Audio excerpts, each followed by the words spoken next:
নমস্কার বন্ধুরা। তো আজকে সবাইকে শুভ রথযাত্রা শুভেচ্ছা অভিনন্দন। তো বোনের বাড়িতে চলে এসেছি।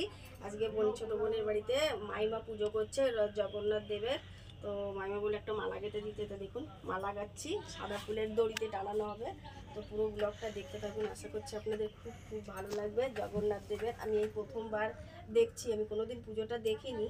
তো মাইমা এই যে এখানে সব সাজাচ্ছে, আপনাদের মানে ভেতরে দেখুন দেখাবো।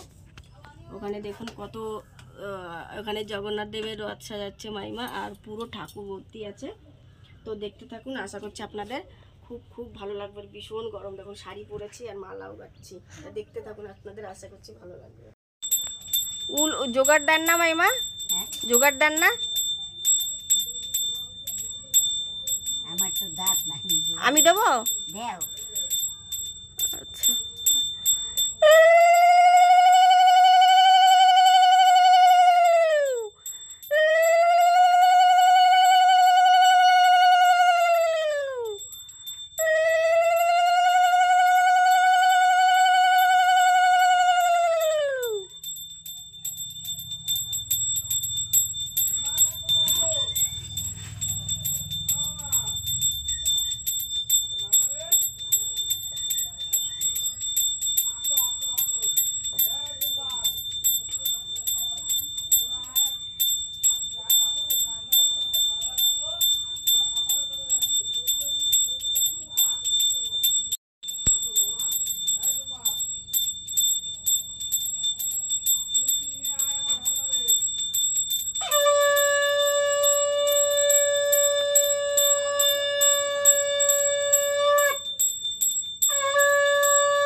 রাস্তার দিকে নিয়ে যাও না আবার। হ্যাঁ, ওই যে বুম্বা গোপাইতে ওই ইয়া গোপাইতে ধইরা লুবি কেন হাসি দিয়ে ওরা সবাই যাবে তো? ওই একটু দৌড়ান ঘুরে সবাই উঠা ইয়ে লাগবে, দড়ি লাগবে। দাঁড়া, হ্যাঁ ধর লাগা লাগা যাবে বান্দে।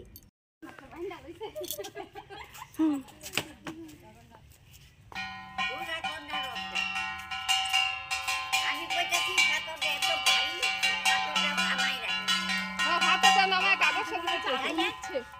এই হাতটা নামায় কাগজটা দে। হ্যাঁ, বালিগো তাহলে পাথরটা ভারী না, আর এক ইয়া ভুল।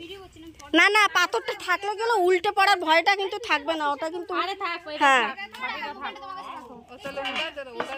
হ্যাঁ হালকা জিনিস দিলে তাহলে একটু পড়ার চান্সটা বেশি থাকবে। তো এটা ভারী আছে তো সেই জন্য উল্টাবে না। হালকা হলেই তো কলা পাতা দিলে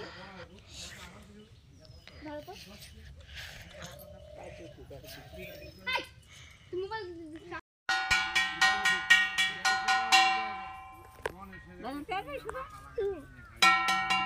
কেউ টানে না তো।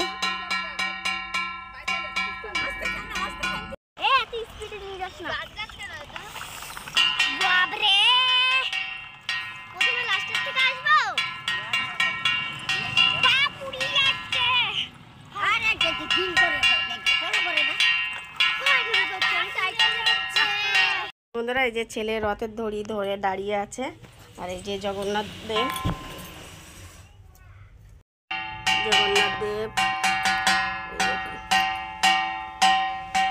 কত সুন্দর সাজিয়েছে রথটা। দেখুন ছোট বোনের শাশুড়ি, এই যে মা শাক যাচ্ছে।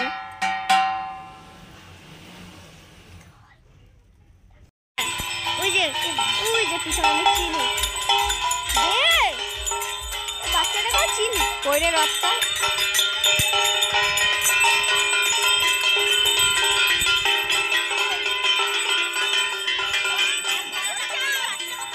দড়ি টানো, দড়ি টানো।